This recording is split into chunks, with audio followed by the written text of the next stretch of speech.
but the Australian cricketer Shane Warne has died of a suspected heart attack. I'm joined now in the studio by John Norman, who's TalkSport's cricket correspondent. I mean, John, first of all, we haven't got a huge amount of information, but what do we know? What we know is that Shane was in Thailand with a very close friend of his and sadly was found unresponsive this morning. There were attempts made to revive him. They weren't successful, and so sadly it does appear that Shane has passed away due to a heart attack, age 52. I mean, 52 is no age at all, and he's such a big figure. He's one of these cricketers that even if you don't like cricket, you know of Shane Warne. And he did so much, being a professional poker player before it became cool for ex-sportsmen, stepping out with, stars like Elizabeth Hurley. I mean, he was bigger than the game in many ways. For sure. And I suppose in recent times, it's quite unusual for cricketers to essentially transcend the sport in the way that Shane did. It was far more usual, I suppose, during the 80s and the 90s, which is when Shane began playing for Australia. But he continued to dominate the headlines even after he retired as well. So he was still very much a huge presence in popular culture within the Australian mythology as well, really, in terms of how we view Australians. He was almost the archetype, wasn't he? Yeah, he was, because it wasn't just, the kind of complete competitive package, because he was so competitive. Yeah.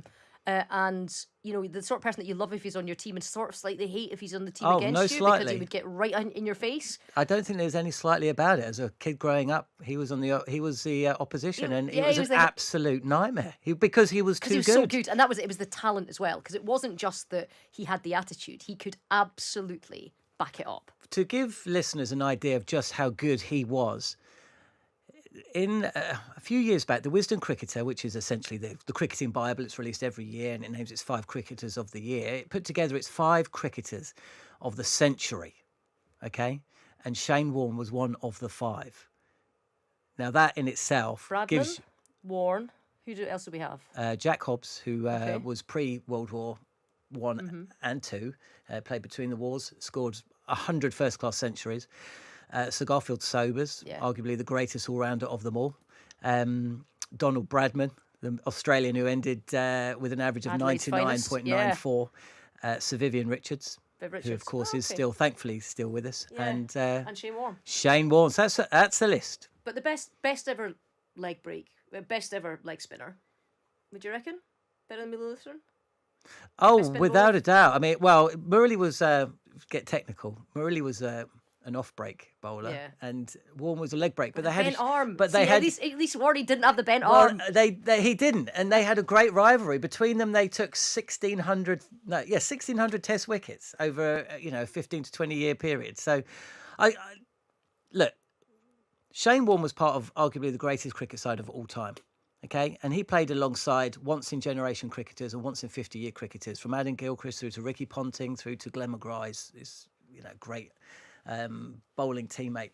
Shane Warne was a once-in-100-year cricketer. Simple as that. I don't think there's anything more that we can say. Look, thank you so much, John, for coming on the show. I mean, it sometimes, do you know what? When Kathy Newman came in earlier, she was like, "Oh, how are you doing today?" I was like, "Oh yeah, great." But I'm really sad that I've just heard the news about Shane Warne. And sometimes you just hear that and you just go, "Oh, I'm just really sad." And I think there's going to be a lot of people that listen to this show who maybe even aren't the biggest cricket fans in the world that will just think, and especially just so close to Rodney Marsh as well. Well, just this two just greats just gone. From obviously with my title being cricket editor at TalkSport, you could imagine that I have a deep-rooted love, a lifelong love of cricket, and it will be. I will always remember where I was when I heard kind of moment. Well, look, thanks so much for joining us, John.